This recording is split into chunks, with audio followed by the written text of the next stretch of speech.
পরিদর্শন মানে সেটা হচ্ছে আমরা কাজের কতটা কমপ্লিট হয়েছে, তার কারণ আমাদের সামনে পুজো আসছে। হ্যাঁ, তার আগে আমাদের আজকে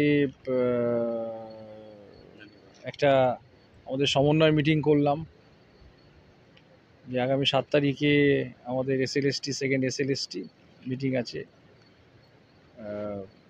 অ্যাসিস্ট্যান্ট টিচারদের নিয়ে। 9, 10 এবং 11, 12 আছে 14।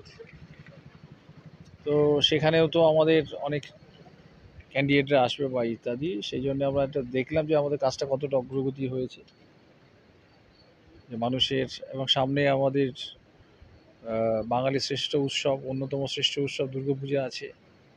এবং সেই দিকে দৃষ্টি রেখে যে আমাদের কত তাড়াতাড়ি এটা ব্রিজটা অন্তত আমাদের রোজ যারা রামপুরহাট থেকে সিউড়ি কিংবা সিউড়ি থেকে রামপুরহাটের দিকে যান, সেটা ছাত্রছাত্রী হোক বা সাধারণ ব্যবসায়ী হোক, সাধারণ জনগণ হোক, বিভিন্ন প্রয়োজনে তারা বিভিন্ন দিকে যাতায়াত করে, চিকিৎসার প্রয়োজনে হোক। তো সেই সব মানুষদের জন্যে আমরা কত তাড়াতাড়ি সেটাকে আমরা চালু করতে পারি, খুলে দিতে পারি, সেটা একটা দেখা। আর কাজের অগ্রগতিটাও একবার আমরা দেখতে এলাম, কারণ এখন একটু বৃষ্টিটা কমেছে আগের থেকে, সেই জন্যই কাজের অগ্রগতিটা ভালো হয়েছে। এবং কত তাড়াতাড়ি এটা আমাদের যে লক্ষ্য বেঁধে দেওয়া হয়েছিল সেই কত কাছাকাছি আমরা এসে সেটাও একটা আমরা দেখতে এলাম।